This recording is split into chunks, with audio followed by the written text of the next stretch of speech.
코로나19 위기 극복을 위한 3차 추가 경정 예산이 오늘부터 집행됩니다. 어디에 어떻게 쓰이게 되는지 알아보겠습니다. 또 논란이 되고 있는 핫 이슈죠. 부동산 대책도 함께 짚어보겠습니다. 건국대 경제학과의 최백은 교수 나와 계십니다. 어서 오십시오. 네, 안녕하세요.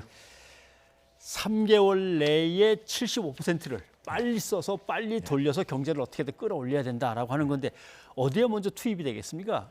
아무래도 가장 지금 그 심각한 부분이 일자리 아니겠습니까? 일자리. 그래서 이제 고용유지 이제 지원금에 가장 많이 좀 투입이 되고 있고요. 두 번째는 이제 그다음에 이제 청년들이 아무래도 이제 특히 이제 많이 지금 네. 고용도 안 하고 지금 이제 아르바이트 이런 일자리들도 굉장히 어려운 상황이잖아요. 그렇죠. 그러다 보니까 이제 청년들 이제 지원하는 이제 종합 패키지로서요. 그러니까요. 뭐 일자리뿐만 아니라 주거, 금융 뭐 이런 쪽을 이제 그러니까 교육이라든가 이런 쪽에 이제 청년들 대상으로 지원하는 게 있고요. 그다음에 이제 저도 이제 대학에 있지만은 지금 그 학생들이 제대로 수업을 못 받고 있잖아요. 네. 그래서 비대면 수업을 이렇게 하고 있잖아요. 그렇죠. 그러다 보니까는 이제 학생들 같은 경우 이제 뭐 등록금도 반환해 달라 이렇게 얘기를 하고 있고요. 그래서 이제 이런 비대면 교육 이제 좀 강화를 위해 가지고 좀 이게 이제 2학기도 지금 어떻게 될지 좀 모르는 상황이거든요. 예. 이런 지금 상황에서는요. 거기에 좀 이제 비대면 교육에 좀 지원도 좀 강화를 하고요. 그리고 이제 또 하나 이제 가장 중요한 부분이 중소기업하고 아무래도 소상공인들이 지금 굉장히 어렵잖아요. 네. 그러니까 이분들에 대한 이제 금융 지원이라든가 아니면 이제 지역 경제 활성화에 가하고 마지막으로는 이제 방역 강화에 이제 그러니까 예산이 배정되어졌습니다. 예. 되게 예산을 짜고 집행을 네. 하다 보면 이제 나름대로 빈 곳이나 넘치는 곳 또는 뭐 조정할 것이 생기니까 추가 경정을 하는 건데 예. 한 번 하고 또 한 번 할 수 있지만 3차까지 하는 건 정말 모처럼입니다. 한 48년 만이라고 얘기를 들었습니다만은. 예. 그렇죠. 근데 지금 뭐 상황이요. 예. 우리가 뭐 대공황 때하고 비교 혹은 대공황 때보다 더 심각하다. 단기적으로는 이렇게 지금 얘기하는 상황이다 보니까 예. 저는 어쩔 수 없다고 보는데요. 문제는 뭐냐면은 너무 찔끔찔끔 이렇게 편성을 해요. 그러니까 이번에도 지금 35조 1천억 원이 지금 그러니까 국회에서 확정됐잖아요. 예. 근데 실질적으로 지출액의 증가 부분에 보게 되면요. 15조 8천억 분이 안 됩니다. 그러니까 이제 그동안에 이제 그러니까 우리가 흔히 추경을 편성을 하게 되면은 일반 국민들은 그게 다 그러니까는 정부가 예산을 그만큼 더 투입하는 걸로 알고 있잖아요. 예. 근데 그동안 3차 추경 통해서 추경액을 발표한 게 59조 원인데요. 예. 그런데 실제로 지출 증가에 반영된 거는 34조 한 6천억 분이 안 됩니다. 그러니까 미리 잡혀 있던 예산 일부는 또 깎아내고 그렇죠. 줄여낸 거죠. 지출을 감액을 한 예. 거죠. 그러다 보니까는 실질적으로 그러니까는 그 재정 확장을 한 것은 사실 전체 그동안 추경 규모 발표한 것이 한 59%뿐이 안 되는 규모인 거고요. 예. 그러다 보니까 이번에도 보게 되면 한 15조 8천억 원 정도뿐이 안 되는 것이고요. 저는 그게 객관적으로 볼 때, 국제사회 객관적으로 봤을 때 너무 적다. 투입이.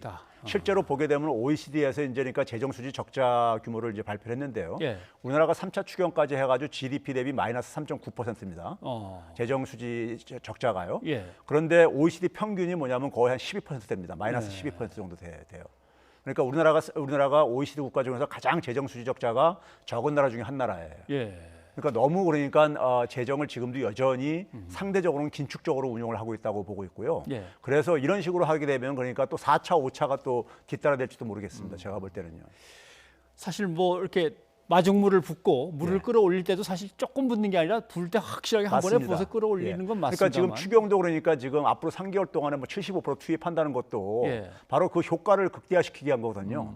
그럼 초기에 그러니까는 사실 투입할 수 있는 역량만 있다면은 과감하게 투입을 하는 것이 효과를 그러니까 만들어내는데 효과적이죠. 알겠습니다. 예. 긴급 재난지원금이 이제 돌면서 예. 이제 조그마한 상점들이 좀 이렇게 한숨 돌렸다가 예. 다 썼나 봅니다. 요즘 그렇죠. 다시 어려워지는 것 같더라고요. 예. 그러니까 이게 이제 빨리 그리로 또 들어가고 해야겠고 돌고 돌아야겠군요. 예, 근데 이 재난지원금은 더 이상 없다고 지금 기재부는 예. 이런 입장이다 보니까요. 제가 볼 때는 한 3, 4회 정도 더 있었으면 번 더, 좋겠는데. 한 번이 아니고 3, 4회 더. 예, 필요하다고 생각합니다.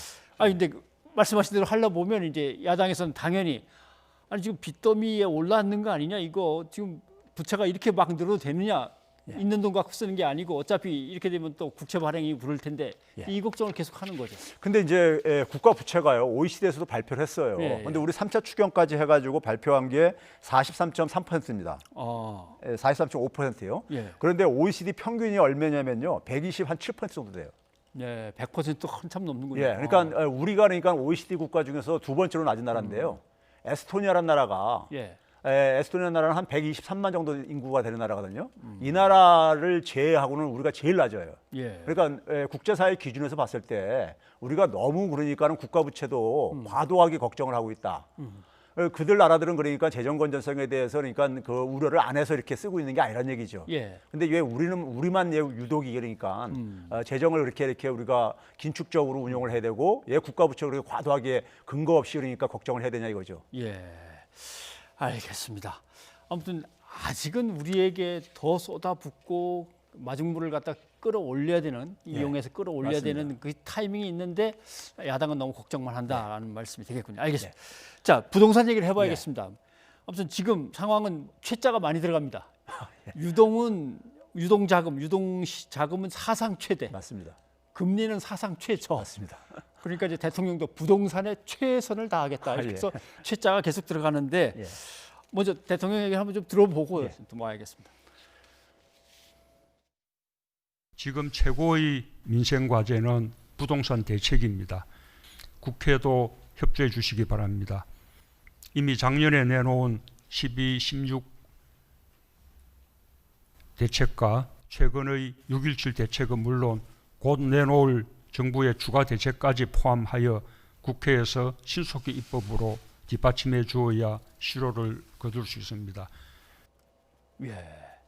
어떤 대책이 나올까요? 아무래도 좀 이제 그동안 우리가 사실 이 부동산 시장을요. 예. 그동안에 이제 정부가 안정화시킨다 그랬는데 제가 일제도 말씀드렸지만 안정화라는 것은 가격이 폭등하는 것도 싫고 예. 떨어지는 것도 싫은 겁니다. 근데 사실 지금 부동산 시장은 사실 상당히 거품이 저는 끼어 있다고 봅니다. 예. 우리 경제적 구조상 봤을 때요. 그러면 결국은 그것을 가격을 낮추는 것을 인하시키는 것을 어느 정도 감내를 해야 되는데 그 감내시키는 방법은 알고 있어요. 예. 근데 부동산 시장이 그러니까 이렇게 혹시 너무 과도하게 가격이 하락할 때 부동산 경기라든가 건설 경기가 위축돼 가지고 그것이 우리나라 이제 그러니까 지금 경제도 안 좋은데 부정적으로 영향을 미칠까 봐 이걸 저는 굉장히 우려하다 보니까 그런 정책이 계속 반복되는 것 같아요. 예. 그러면 결국은 뭐냐면은 우리가 부동산 시장을 우리가 정상화시키려면요. 해법은 간단합니다. 부동산 투자를 통해서 얻는 기대 수익을 없애주면 되는 거예요. 과도한 기대 수익을요. 과도한 기대 수익을 없애준다는 얘기는 결국은 뭐냐면은 우리가 부동산 가격이 오를 걸 어느 정도 예상을 했을 때 거기서 예상되는 수입이 있을 것이고요. 그렇죠.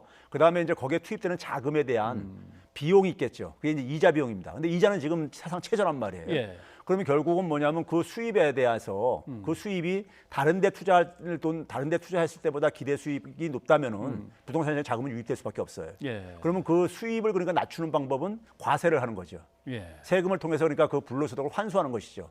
그러면 그 세금을 그러니까 과감하는 수밖에 없는 것이고요. 그래서 이제 우리가 흔히 부동산 시장의 세금이라는 것은 거래 취득세 이 부분에 대해서 특히 이제 다주택자들이 많이 이제 부동산 시장에 소위 투기적인 역할을 하고 있기 때문에 다주택자들의 그러니까 주택 거래를 원천적으로 차단시키는 방법이 예. 이제 그러니까 거래세나 취득세를 강화하는 것이고 그다음에 이제 그러니까 보유하고 있는 기간 동안에 장기간 보유할 수가 있거든요. 그걸 감내하면서도요. 그랬을 때 그걸 이제 그러니까 보유세로 그하고 마지막에 처분했을 때 발생하는 양도소득세를 이걸 회수를 할 의지만 있으면은 사실 이 부동산 시장의 자금 유입은 차단할 수 있어요. 그 의지를 발의를 갖다 선뜻 못하니까 다수주택자를 규제한다 그러면 또 법인으로 빠져나가고 법인을 잡으려고 하면 뭐 세대 분리를 하고 위탁 관리를 하고 방법을 계속 짜내는데 말씀하신 대로 분명하게 갖고 있는 사람은 세금 팍 내게 이렇게 하면 된다 이거죠. 맞습니다. 그러니까 지금 우리 사회가 보게 되면은 국가적으로나 기업이나 개인이나요. 자금이 우리가 부동산 시장에 자금이 많이 유입된다는 얘기거든요. 부동산 시장에 유입된다는 얘기는 다른 데 자금이 이게 투입이 됐을 때 얻어지는 기대 수익이 너무 낮다는 얘기예요. 그러니까 개인들도 그러니까 미래가 불확실하다 보니까 부동산 시장을 통해서 그러니까 자산을 한 방에 그러니까 좀 이제 어쨌든 간에 좀 축적할 수 있는 이런 기대 심리가 굉장히 있고 기업들도 새로운 수익을 못 만들어내면서 기업들이 굉장히 이 부동산에 많이 투자를 하고 있어요. 토지에 그러니까요. 그럼 그것도 결국은 뭐냐면은 생산적인 이런 수익을 사업을 못 만들어내다 보니까는 그쪽으로 가고 있는 거거든요. 이제 그런 상황 속에서 국가도 결국은 뭐냐면 부동산 건설에 이제 솔직히 말해서 인질이 잡혀 있는 거죠. 그런데 이제 부동산 시장을 정상화를 안 시키게 되면은 오히려 그러니까는 많은 이 국민 경제에 부담을 준다는 점에서는 방치할 수는 없다고 생각합니다. 아무튼 최고의 급한 과제라고 대통령이 지시를 했으니까 확실한 대책이 나오는지는 좀 지켜봐야 될 것 같습니다. 기대하겠습니다. 고맙습니다, 교수님. 감사합니다.